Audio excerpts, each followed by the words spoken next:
Hello friends, in previous lecture we have studied about some examples of translational cum rotational motion. Means in this type of motion we generally make equation for rotational motion, another for translational motion, and we combine them to solve the question. Now in this video we will study about instantaneous axis of rotation. What's the meaning of this one and how can we find? Just explaining this. Suppose there is a body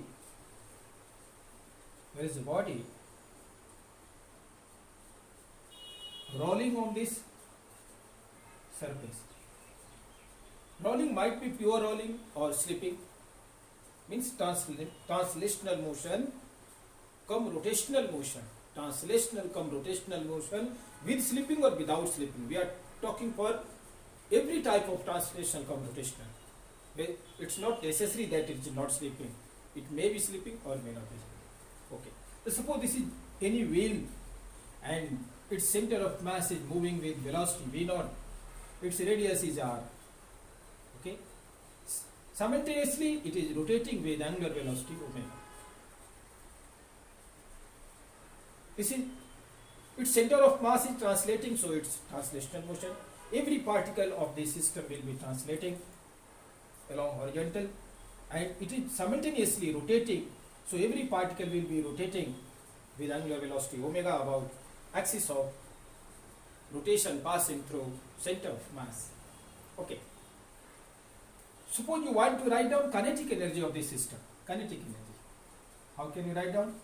That will be half m v0 square. This is the kinetic energy of center of mass. Center of mass is only translating, that's why translational kinetic energy is this one. That's of entire body. M is total mass of the body. But simultaneously this body is rotating. So there will be another kinetic energy for rotation, and we can have half I is omega square. This is rotational kinetic energy. Rotational kinetic energy. This is translational kinetic energy. And sum of these two will be total kinetic energy. Net kinetic energy of this translational cum rotational motion performing body. Okay. But if you want to write its entire kinetic energy in the form of only rotational, not translational, then you can choose the axis of rotation.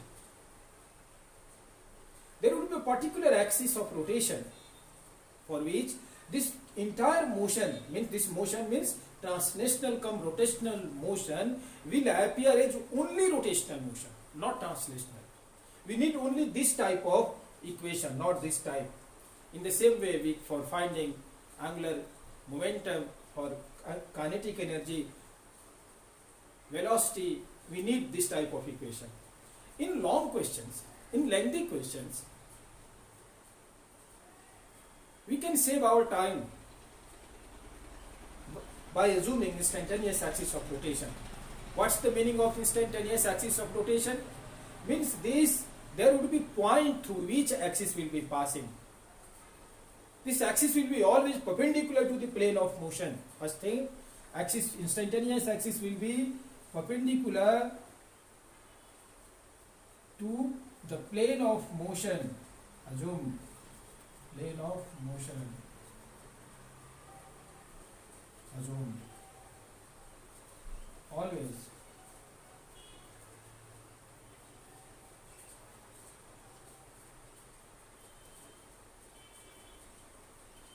perpendicular to the plane of motion, assume. And about that axis, this body will be only rotating, not translating. Body performs only rotational motion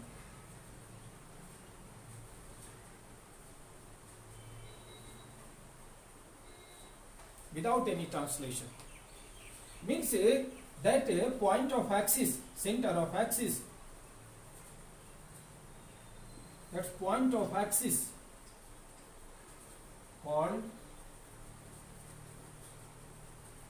instantaneous center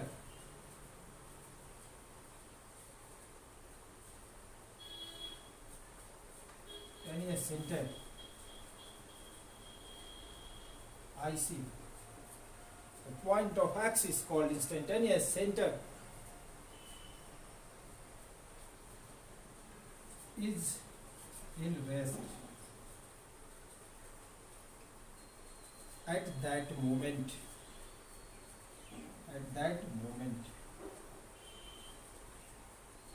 For a particular moment, for a particular instant, velocity of that axis, that point will be 0. This point might be on the body or outside the body, might be anywhere. And about that one, this entire body will be rotating, not translating. So we need only this type of equation, means only half I omega square for kinetic energy. Know one thing, this this axis is not passing through center of mass here. It might be somewhere, we will find where will it be. But for writing angular velocity, we will take same angular velocity which is about axis passing through center of mass. Angular velocity will not change. That will be same to that about axis passing through center of mass, but position will be different. And this motion will be assumed only rotational, not translational. Okay. The point through which this instantaneous axis of rotation is passing is called instantaneous center. And we have already studied that this instantaneous center has velocity 0. So many times in JEE exam or other good questions of rotational motion, the position of 0 velocity is asked. The position of 0 velocity is sure instantaneous center, and the axis passing through instantaneous center is instantaneous axis of rotation. So this is the point of 0 velocity through which axis passes perpendicular to the plane of motion. Okay?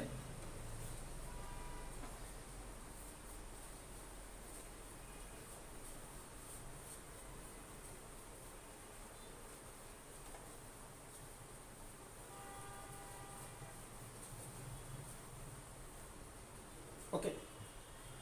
Here we are looking. Suppose this is body of any type. I am taking this wheel.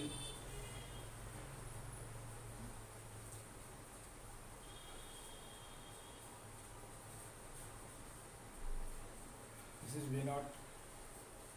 This radius is R. Every point on this body will be having translational velocity V0, V0, V0. But due to rotation, there will be another velocity R omega. R will be different for different point. We can see that here R omega will be in this direction. V0 will be in this direction. That's opposite. If R omega equals to V0 but with opposite sign minus V0 at this bottom will be instantaneous axis of instantaneous center of rotation. In the case of pure rolling it occurs, but we have not studied still pure rolling, so we will study this one further. But in the case of pure rolling, this point of touch on the static ground will be instantaneous center. So you know instantaneous axis of rotation is very important. About this one, body only rotates at that particular moment, does not translate. The total kinetic energy can be written down only in the form of rotational, like half I omega square. Total kinetic energy. We need not to write expression for translation about this axis. Omega will be same as it is about the axis passing through center perpendicular to this plane. Angular momentum can be also found as purely rotational of this rigid body. So its importance, its advantage we know. What's advantage? The entire translational cum rotational motion will be converted into pure rotational. That is the point of zero velocity. But how can we find this? We are going to study. Second thing, we will take some illustrations, but these illustrations using instantaneous axis will be in next video. So now in this video, we are going to find out position of instantaneous axis of rotation. Case first. Suppose in first case you are given velocity of a particular point.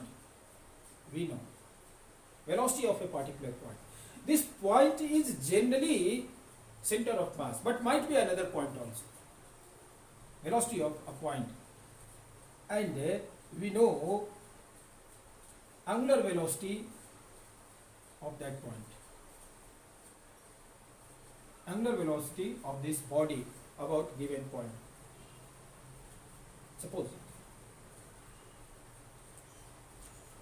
Then we will take a line perpendicular to the velocity given. This velocity is in this direction, rightward, horizontal. We will take perpendicular on this line. Instantaneous axis will be always perpendicular to velocity vector passing through that point. So it will be on this line anywhere, on the body or outside the body. We are also given this omega, angular velocity. Here it is clockwise, might be given anti-clockwise, but here it is clockwise. So if this is point 2, we should take V naught by omega. This one will give dimension of a particular distance. This V naught by omega is x, suppose, and this x will be distance of the instantaneous axis or instantaneous center from this given point. This point may be center. It might be either upward or downward, anywhere. At x equals to V naught by omega, it should be means instantaneous center should be line, but there should be single one here.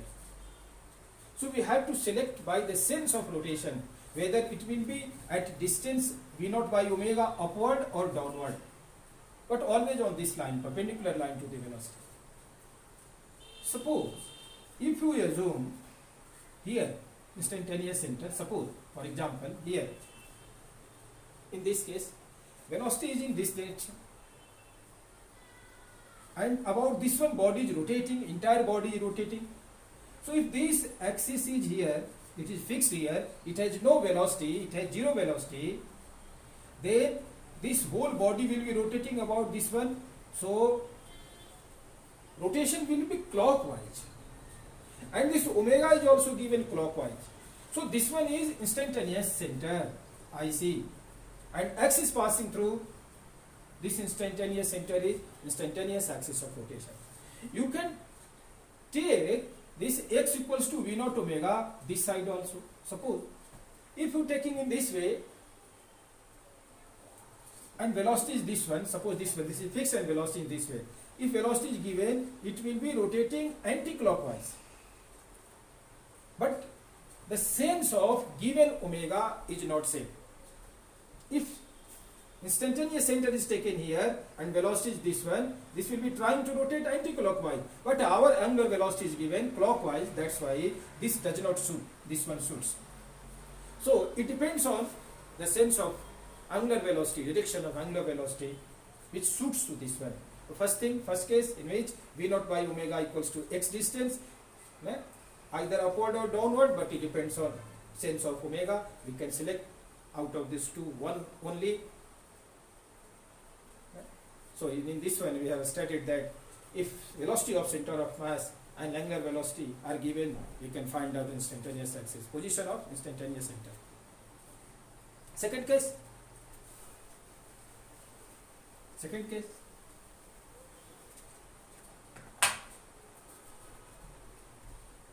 That body might be of any shape. So I am taking this way.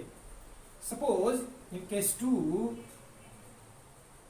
or second case, you are given two non-parallel velocities. Any two particles are given whose velocities are known to you. Direction of velocities are known and they are not parallel. Suppose I am taking this point A, this velocity is in this direction. I am taking V1.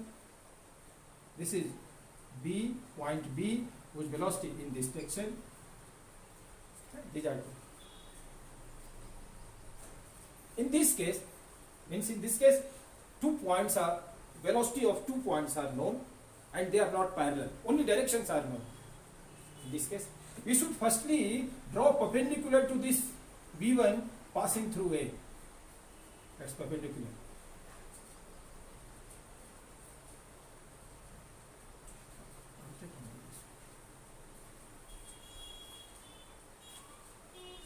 Suppose it is. So perpendicular to this one. Another one through point B here. This is B2. I am taking perpendicular to this V2 passing through B. These two perpendiculars are meeting at this point. So this is instantaneous center. This is instantaneous center. We can find the position of instantaneous center if velocities of 2 points are known and these velocities are not parallel or anti-parallel. They are non-parallel. We need not the magnitude of this velocity. Only direction will be sufficient to give concept of instantaneous axis. I am repeating. We will draw perpendiculars to given velocity of at their concerned points. Where these perpendiculars meet is instantaneous center. This is the point of zero velocity. Okay. Third case we are taking when velocity of 2 points are known, direction and magnitude both are known and they are parallel or anti-parallel. Case 3. Third case.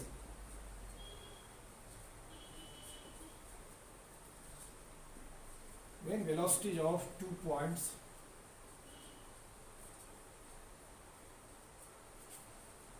are parallel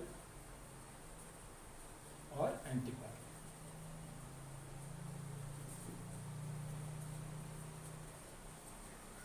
Suppose this is body of any shape, this is point A and its velocity is known to this one, V1.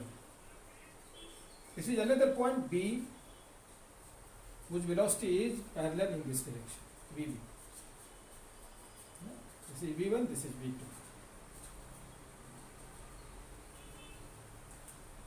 According to their magnitude, the length of these lines are drawn, they are parallel.